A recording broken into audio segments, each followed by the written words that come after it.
2026년 4월 3일 이른 아침 서울 한복판 회의실에서 두 남자가 악수를 나눴습니다. 한 사람은 세계 원자력 연료 시장의 핵심을 쥔 프랑스 오라노사의 수장 니콜라 마스였고, 다른 한 사람은 대한민국 한국수력원자력 김회천 사장이었습니다. 그 악수 한 번으로 시작된 1박 2일 동안 한국과 프랑스 사이에서 나온 합의가 무려 14건, 도역 목표 200억 달러, 고용 8만 명, 양국 인적 교류 100만 명이었습니다. 그리고 그 마지막에는 세계 7대 강국의 정상들만 모이는 G7 정상회의 초청장까지 나왔습니다. 그런데 여기서 정말 이상한 게 있습니다. 중동에서 전쟁이 터지면 원유 수입의 70% 가까이를 중동에 의존하는 한국은 흔들려야 맞습니다. 그런데 포성이 가장 요란하게 울리던 바로 그 시점에 오히려 프랑스 대통령이 한국으로 달려온 겁니다. 에너지 위기가 커질수록 한국의 몸값이 함께 올라가는 이 기묘한 역설. 도대체 이 1박 2일 동안 무슨 일이 벌어진 걸까요?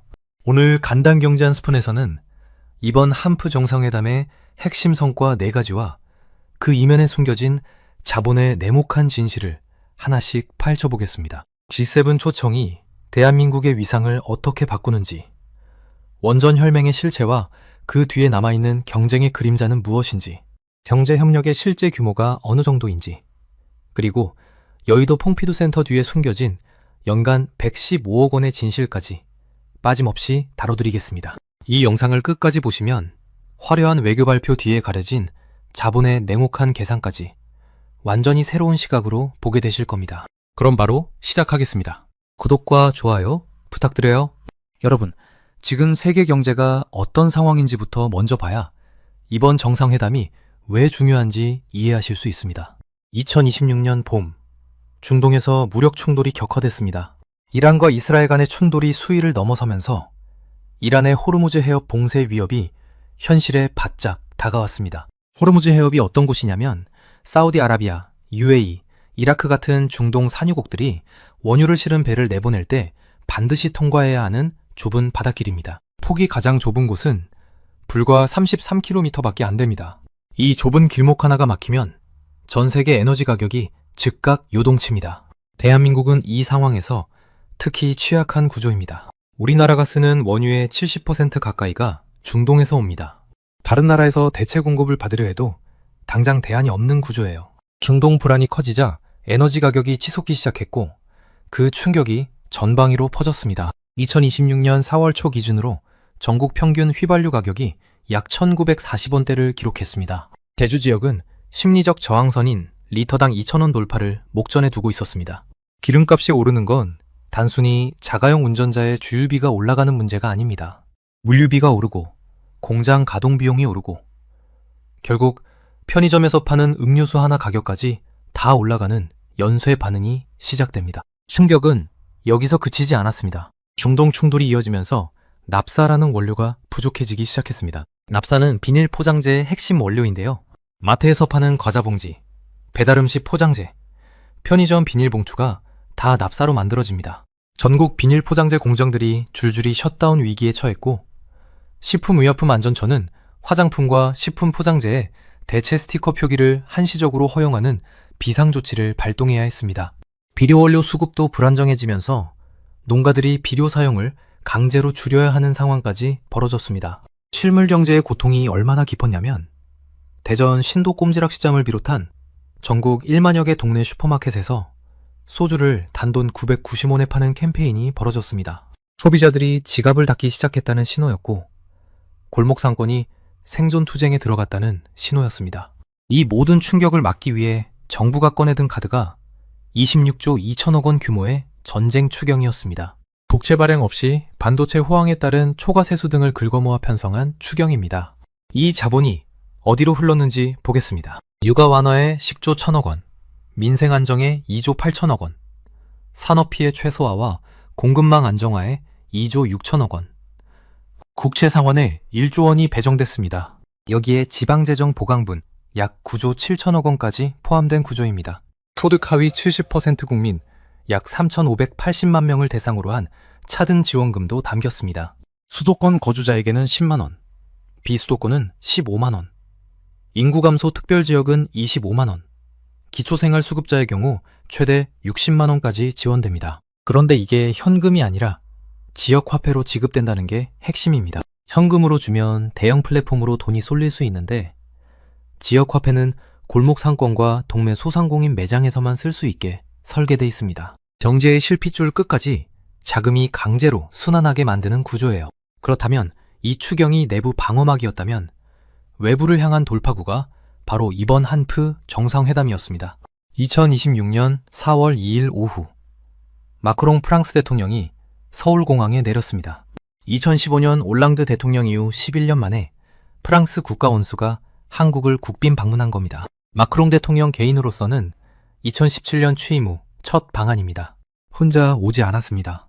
에어리퀴드, 사노피, BNP 파리바 등 프랑스를 대표하는 대기업 최고 경영자 70여 명이 함께 한국 땅을 밟았습니다. 이 규모의 경제사절단이 대통령과 함께 움직인다는 건 친선 방문과는 차원이 다릅니다. 비즈니스 계약을 성사시키러 온 겁니다. 한국 측도 총 출동했습니다.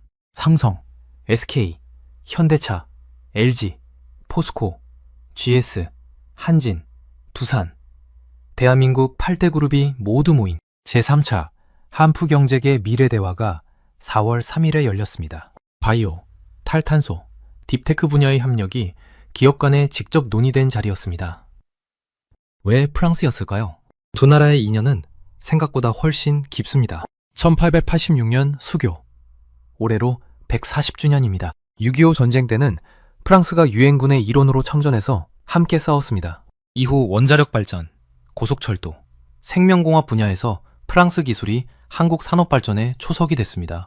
2004년 21세기 포괄적 동반자 관계로 격상됐던 양국 관계가 이번 회담에서 22년 만에 글로벌 전략적 동반자 관계로 한 단계 더 올라섰습니다. 숫자로 이번 회담의 규모를 먼저 확인해 보겠습니다.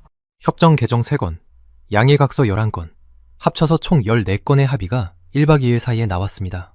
2025년 기준 양국 교역액이 역대 최대치인 150억 달러였는데 이걸 2030년까지 200억 달러로 끌어올리기로 합의했습니다.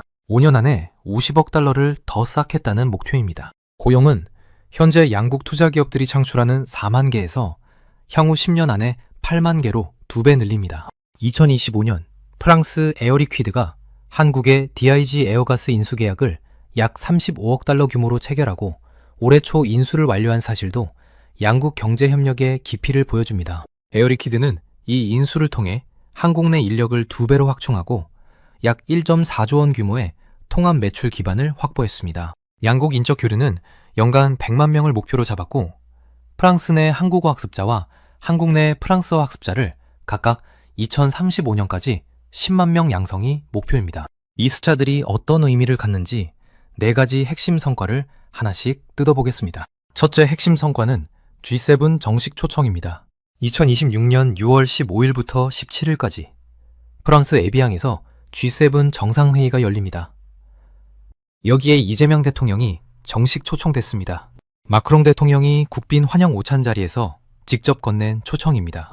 G7이 뭔지부터 짚겠습니다. 미국, 영국, 프랑스, 독일, 이탈리아, 캐나다, 일본. 세계 경제를 실질적으로 이끄는 7나라의 모임입니다. 여기서 세계 무역 규칙, 환율 정책 방향, 기후 대응 협약, 국제 제재 여부 같은 굵직한 결정들이 나옵니다. 전 세계 경제 규칙을 만드는 사람들의 모임이에요. 그런데 G7은 회원국이 아닌 나라도 의장국이 필요하다고 판단하면 초청할 수 있습니다. 이번에 의장국 프랑스에 마크롱 대통령이 한국을 선택한 겁니다. 마크롱 대통령이 내세운 초청 이유는 국제사회의 경제적 불균형 해소와 국제 파트너십 개혁입니다. 한국을 그 해법의 파트너로 공식 인정한 거예요. 이 초청이 갖는 의미를 풀어드리겠습니다. 동네에서 소수의 유력자들이 모여 상가 운영 규칙을 정하는 회의가 있다고 생각해보세요. 지금까지 그 규칙에 따라야만 했던 입장에서 드디어 그 회의실 안에 자리를 잡고 앉게 된 겁니다. 이제는 남이 정한 규칙 안에서 살아남는 게 아니라 직접 규칙을 만드는 쪽에 서게 되는 거예요. 전문가들이 쓰는 표현으로는 룰 테이커에서 룰 세터로의 전환입니다. 왜 이게 중요하냐면요. 지금까지 대한민국은 국제 경제 질서에서 누군가가 무역 협정을 만들고 기술 표준을 정하면 그 안에서 어떻게 잘 살아남을지 고민하는 입장이었습니다. G7 국가들이 주도하는 공급망 정책, 금융 시스템, 기술 표준 논의에 한국이 목소리를 낼 수 있게 되면 수출로 먹고 사는 한국 경제에 구조적으로 유리한 환경이 만들어집니다. 업계 일각에서는 흥미로운 분석이 나옵니다. 프랑스가 이렇게 파격적인 조건으로 한국에 손을 내민 배경에 최근 K방산이 폴란드 등 동유럽 시장을 빠르게 잠식하면서 경쟁자가 될 한국을 파트너로 묶어두는 게 낫다는 전략적 계산이 깔려 있다는 겁니다. 진짜 이유가 어디에 있든 결과적으로 한국이 G7 초청을 받았다는 사실에 경제적 파급력은 달라지지 않습니다. 이른바 코리아 디스카운트 문제도 여기서 연결됩니다. 한국 기업이 비슷한 실력의 외국 기업보다 국제시장에서 저평가받는 현상인데요. 대한민국의 국제적 신뢰도와 위상이 올라가면 이 디스카운트를 줄이는데 도움이 됩니다. 외국인 투자자들이 대한민국을 보는 시각이 바뀌면 자본시장에도 긍정적인 영향이 생깁니다. 더불어 마크롱 대통령이 오는 9월 국제영화영상산업 정상회의를 한국과 프랑스가 공동으로 주최하자고 직접 제안했습니다. K 콘텐츠의 글로벌 위상을 프랑스 대통령이 공식적으로 인정하고 파트너로 나선 겁니다. 그리고 2028년에는 대한민국이 제4차 UN 해양총회를 개최할 예정입니다. 한국이 국제무대에서 주도적으로 어젠다를 설정하는 기회들이 연이어 쌓이고 있습니다. G7 초청이 화려한 무대라면 진짜 먹고 사는 문제에 가장 직결된 성과가 뒤를 잇습니다. 둘째 핵심 성과는 에너지 안보와 원전 혈맹입니다. 4월 3일 오전 양국 정상이 지켜보는 자리에서 한수원 김해천 사장과 프랑스 오라노의 니콜라마스 사장이 원전 연료전주기 포괄협력 양해각서에 서명했습니다. 동시에 한수원은 원자로 설계와 핵심 기기 제조를 담당하는 프랑스 기업 프라마톰과도 핵연료 분야 기술협력 양해각서를 조만간 체결하기로 합의했습니다. 오라노와는 현장에서 서명을 마쳤고 프라마톰과는 세부 조건 조율을 마무리한 뒤 체결하는 수순을 밟게 됩니다. 프랑스 원전 산업의 양대축 모두와 협력의 틀을 잡은 겁니다. 오라노가 어떤 회사인지 먼저 짚겠습니다. 세계 원자력 연료 시장에서 손에 꼽히는 기업입니다. 우라늄 채굴부터 변환, 농축, 그리고 다 쓴 핵연료 재처리까지 원자력 연료의 모든 과정을 다루는 회사입니다. 특히 재처리 기술은 전 세계에서 극소수 국가만 보유하고 있는데 프랑스가 그중 하나입니다. 프라마톰은 원자로 설계와 핵심 기기 제작, 유지 보수를 담당하는 엔지니어링 기업으로 증기발생기와 가압기 등 주요 설비를 생산하고 전 세계 원전 전기를 수행합니다. 프랑스 전력공사 EDF가 대주주로 참여해 국가 원전 전략과 긴밀히 연결돼 있습니다. 원전 연료 전주기라는 말이 어렵게 들리실 수 있는데요. 쉽게 설명드리면 직접 농사지은 밀로 반죽을 만들고 발효시키고 구워서 빵을 내놓는 베이커리처럼 원자력 발전에 필요한 연료를 원료 조달부터 폐기 처리까지 모든 단계를 갖추는 공급망을 구축하는 겁니다. 오라노가 밀가루 공급망을, 프라마톰이 오븐 설계와 정비를 담당하고 한수원이 실제 빵을 굽는 구조입니다. 원유처럼 매일 수입해야 하는 게 아니라 연료를 미리 충분히 확보해두면 중동 상황이 어떻게 바뀌더라도 흔들리지 않는 독립적인 에너지 라인이 생기는 거예요. 이 협력이 지금 왜 그렇게 중요한지 생각해 보겠습니다. 원유는 매일매일 수입해야 합니다. 중동 상황이 나빠지면 바로 영향을 받습니다. 그런데 원전 연료는 다릅니다. 미리 충분히 확보해두면 상당 기간 안정적으로 전력을 생산할 수 있습니다.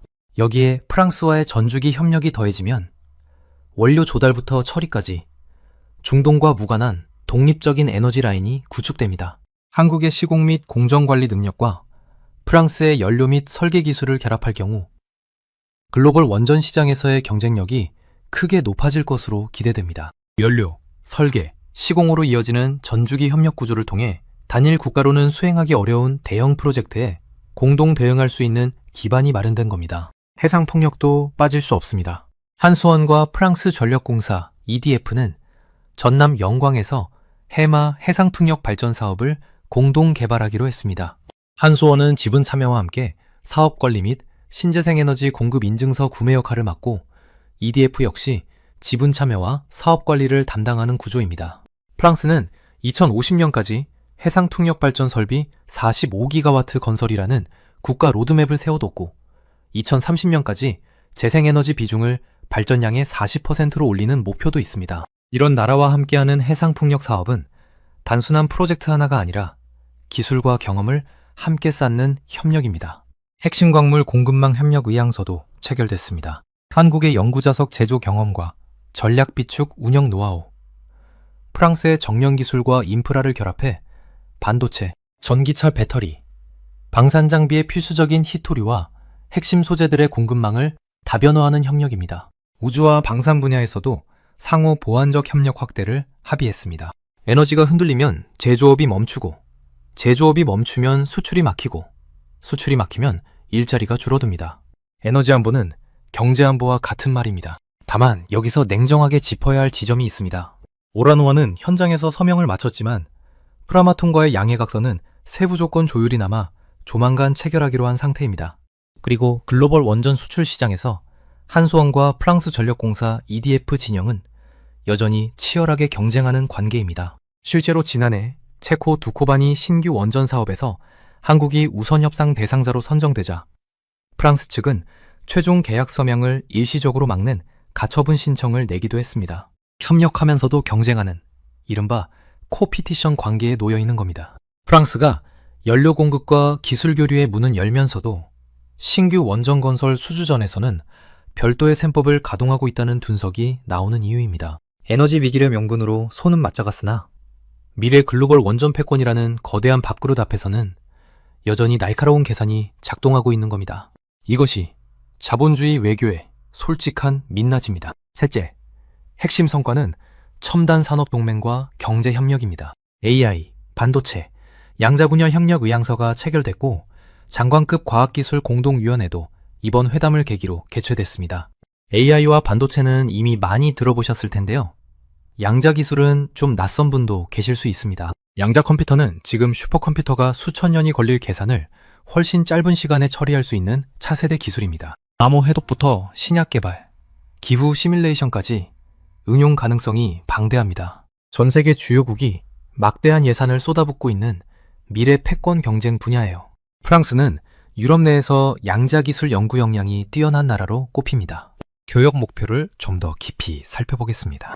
2025년 교역액 150억 달러, 2030년 목표 200억 달러, 5년 안에 33% 이상 늘리는 겁니다. 여기서 중요한 맥락이 있습니다. 지금 대한민국은 수출 다변화가 절실한 상황입니다. 미중 무역 갈등이 심화되면서 어느 한쪽에 너무 의존하면 언제든 타격을 받는 구조가 됐습니다. 프랑스와의 경제협력 강화는 단순히 프랑스 한 나라와의 교역이 늘어나는 것을 넘어서 EU 전체와의 협력 채널이 강화된다는 의미가 있습니다. 프랑스는 EU 내에서 독일과 함께 정치 경제적으로 가장 강한 영향력을 갖고 있는 나라입니다. 프랑스와의 관계가 강화되면 EU 시장 전체와의 협력 채널이 함께 넓어집니다. 삼성, SK, 현대차, LG, 포스코, GS, 한진, 두산이 한자리에 모였다는 장면이 보여주는 것이 있습니다.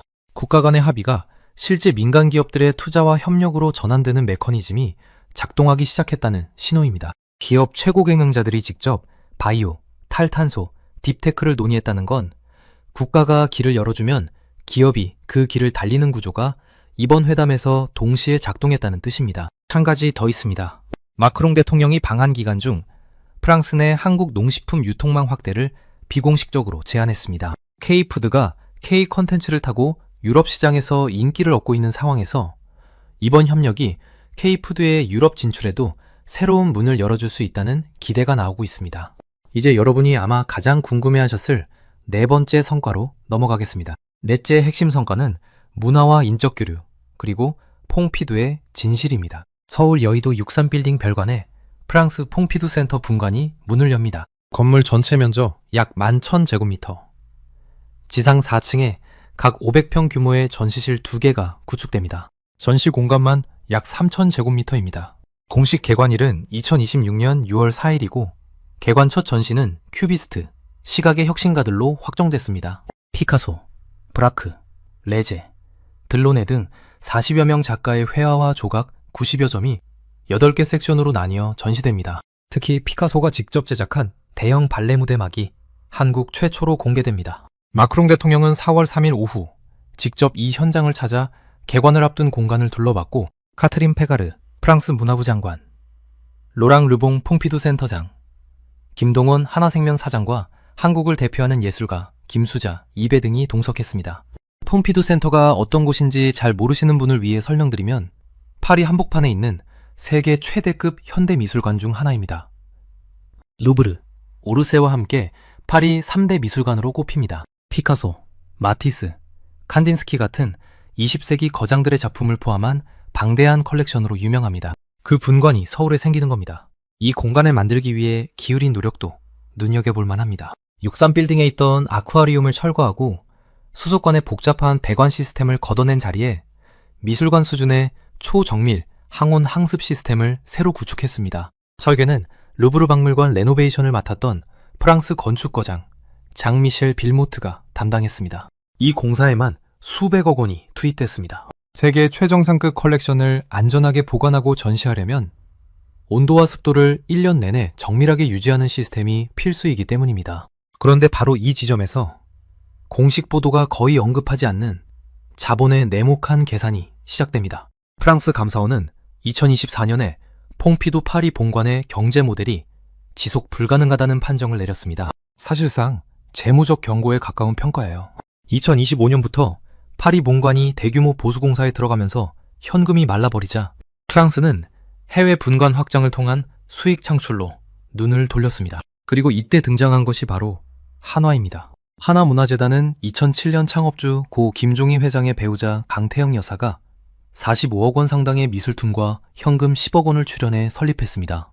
그런데 이후 19년 동안 자체 미술관에서 단 3차례의 전시만 개최할 정도로 독자적인 문화 콘텐츠 기획에 어려움을 겪었습니다. 그러다 2023년 김승현 회장과 김동관 부회장, 김동원 사장 등 오너이가가 직접 나서서 퐁피두와 4년짜리 브랜드 임대 계약을 밀어붙였습니다. 오너이가가 토지와 주식 약 9억 6천만 원 상당을 추가로 내며 계약을 성사시켰습니다. 한화그룹 계열사 10곳이 2024년에 무려 450억 원의 기부금을 한화문화재단에 쏟아부었습니다.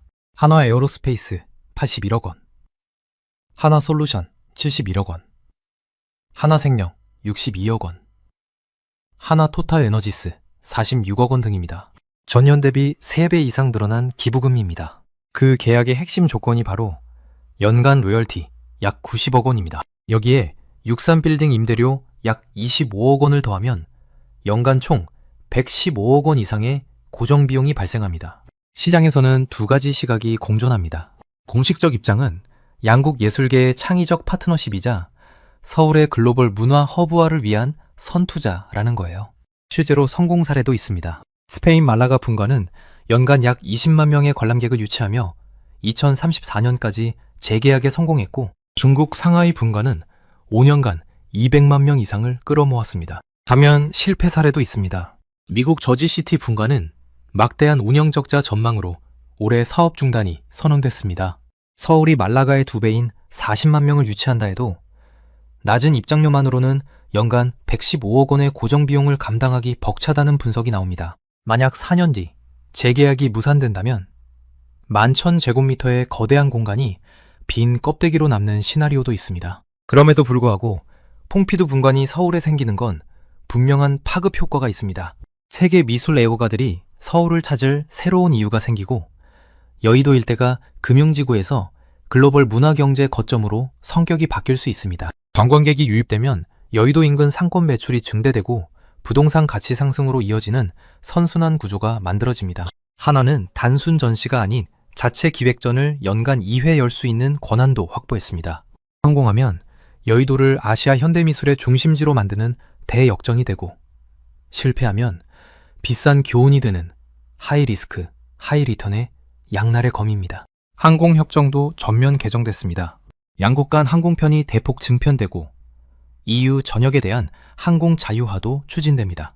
특히 주목할 부분은 지방공항 전용 운수권이 확보됐다는 점입니다. 지금까지는 파리를 가려면 사실상 서울 인천공항에서 출발해야 했는데 앞으로는 지방에서도 유럽으로 직접 연결되는 노선에 기반이 마련됩니다. 저비용 항공사들이 유럽 노선에 진입하는 경쟁 환경이 조성되면 파리행 항공권 가격이 장기적으로 낮아지는 효과도 기대됩니다. 워킹홀리데이 협정 개정도 청년들에게 중요한 변화입니다. 워킹홀리데이 상한 연령이 기존 30세에서 35세로 상향됐습니다.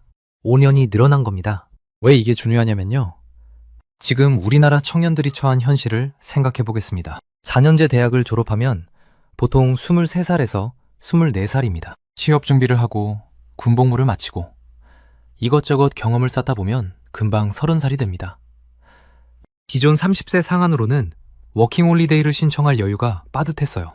35세로 올라가면 첫 취업을 경험하고 나서도 유럽에서 새로운 기회를 모색할 시간이 생깁니다. 프랑스에서 AI, 반도체, 우주기술 관련 현장을 직접 경험할 수 있는 기회가 더 많은 청년들에게 열리는 겁니다. 프랑스 내 한국어 학습자와 한국 내 프랑스어 학습자를 2035년까지 각각 10만 명으로 늘리기로 했습니다. K-팝과 K-드라마 열풍으로 이미 한국어에 관심 갖는 프랑스인이 늘고 있는 상황에서 이번 합의가 그 흐름을 공식 지원하는 방향으로 작동합니다. 한불 문화기술협력 협정 개정으로 e스포츠 같은 새로운 분야의 협력도 확장됩니다. 양국 유산청 간에는 한국 종묘와 프랑스 생드니 대성당 같은 문화유산을 더 많은 세계인에게 알리는 협력 양해각서도 체결됐습니다. 지금까지 4가지 핵심 성과를 살펴봤습니다. 이제 한 발 물러서서 이 성과들이 앞으로 어떤 흐름을 만들어낼 수 있는지 생각해 보겠습니다. 역사를 한번 돌아보겠습니다. 1992년 한국과 중국이 수교를 맺은 직후 장면을 떠올려 보세요. 당시 많은 사람들이 두 나라가 이렇게 거대한 경제 파트너가 될 거라고 예상하지 못했습니다. 외교적 신뢰가 쌓이자 무역이 폭발적으로 늘었고 기업 간 투자가 뒤따랐습니다. 외교적 신뢰가 경제적 성과로 이어지는 패턴은 역사에서 반복됩니다. 이번 한푸 관계도 비슷한 관점에서 볼 수 있습니다. 140년 수교의 역사 위에서 글로벌 전략적 동반자 수준으로 격상된 이번 변화가 단발성 이벤트가 아니라 지속적인 협력으로 이어진다면 새로운 레벨의 경제 성과가 뒤따를 가능성이 있습니다. 이번 회담이 만들어낼 수 있는 연쇄 효과를 짚어보겠습니다. 에너지 측면에서 원전 연료전주기 협력이 실질화되면 중동 상황과 무관하게 전력 공급 안정성이 높아집니다. 전력이 안정되면 제조업 가동이 유지되고 제조업이 살아야 수출이 가능하고 수출이 살아야 고용이 보전됩니다. 에너지 하나가 흔들리면 이 연쇄고리 전체가 흔들리는 구조에서 이번 원전 협력은 그 첫 번째 고리를 단단히 잡는 역할을 합니다. 기술 측면에서 AI, 반도체, 양자 분야의 협력이 실제 연구개발로 이어지면 한국 기업들이 기술 경쟁에서 앞서 나가는 데 도움이 됩니다. 특히 반도체는 지금 미중 갈등의 최전선에 있는 분야입니다. 유럽과의 기술 협력 채널을 확보해 두는 것 자체가 리스크 분산입니다. 문화 측면에서 K 콘텐츠의 글로벌 영향력이 커지고 있는 상황에서 퐁피두 분관 유치와 국제영화 영상산업 정상회의 공동 주최는 한국이 단순한 콘텐츠 생산국에서 글로벌 문화허브로 자리매김하는 과정입니다. 문화허브가 되면 관광과 소비와 투자가 뒤따르는 구조가 만들어집니다. 물론 냉정하게 봐야 할 부분이 있습니다. 합의가 곧 성과는 아닙니다. 교역 200억 달러 목표도, 고용 8만 명 목표도, 퐁피두의 연간 115억 원 고정 비용도 지금부터의 실행력이 뒷받침돼야 합니다. 원전 분야에서도 오라노와의 서명은 완료됐지만 프라마톤과의 체결은 아직 마무리 단계이며 글로벌 수주전에서의 경쟁 구도는 여전합니다. 이번 정상회담이 출발점이라면 진짜 레이스는 지금부터입니다. 여러분, 이번 한푸 정상회담의 핵심 성과 4가지를 한눈에 정리해드리겠습니다. 첫째, G7 정식 초청입니다. 2026년 6월 에비앙 G7 정상회의에 이재명 대통령이 정식 초청됐습니다. 룰 테이커에서 룰 세터로의 전환점입니다. 9월 국제영화영상산업 정상회의 공동주최 확정, 2028년 UN 해양총회 개최 예정까지 이어집니다. 둘째, 에너지 안보입니다. 향서원과 오라노 간 원전 연료전주기 협력 양해각서가 현장에서 서명됐고 프라마톤과는 핵연료 기술 협력 양해각서를 조만간 체결하기로 합의했습니다. 전남 영광 해마 해상풍력 공동개발, 핵심 광물 공급망 협력 의향서도 담겼습니다. 단, 글로벌 원전 수출 시장에서의 경쟁 구도는 여전하다는 이면의 현실도 함께 기억하셔야 합니다. 셋째, 첨단 산업 경제 협력입니다. 교역 목표 200억 달러, 고용 목표 8만 명, AI 반도체 양자 분야 협력 의향서, 8대 그룹이 총출동한 경제계 미래 대화, 1박 2일 안에 총 14건의 합의가 나왔습니다. 넷째, 문화와 인적 교류입니다. 여의도 63빌딩 별관의 퐁피두 분관 개관, 연간 로열티 90억 원에 임대료 25억 원을 더한 총 100픽 5억 원 이상의 고정 비용이라는 이면의 자본 계산. 워킹홀리데이 상한 연령 35세 상향. 항공협정 전면 개정과 지방공항 운수권 확보. 양국 인적 교류 연간 100만 명 시대 목표까지입니다. 이 네 가지를 보면서 앞으로 여러분이 챙겨보시면 좋을 것이 있습니다.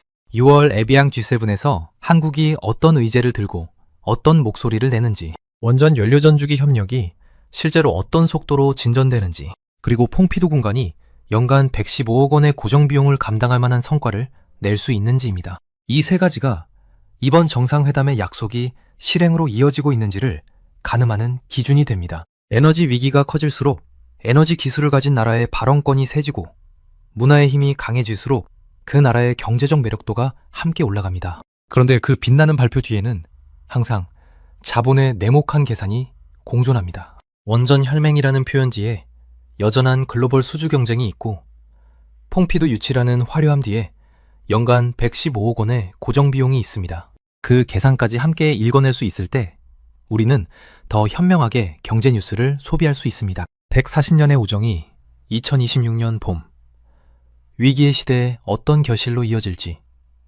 그 첫 번째 장을 우리는 방금 목격했습니다. 1박 2일의 외교가 남긴 숙제는 결국 하나입니다. 합의를 실제 성과로 바꾸는 것. 그게 지금부터의 과제입니다. 여러분은 이번 한푸 정상회담의 성과 중에서 어떤 부분이 가장 인상적이셨나요? G7 초청이 더 실감나셨나요? 여의도 퐁피두 센터 소식이 더 기대되셨나요?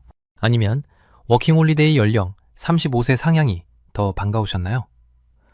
퐁피두, 연간 115억 원 고정 비용에 대해서는 어떻게 생각하시는지, 선투자라고 보시는지 아니면 부담이 크다고 느끼시는지도 댓글로 의견 나눠주시면 정말 감사하겠습니다. 오늘 영상은 여기까지입니다. 긴 영상 끝까지 함께 해주셔서 정말 감사합니다.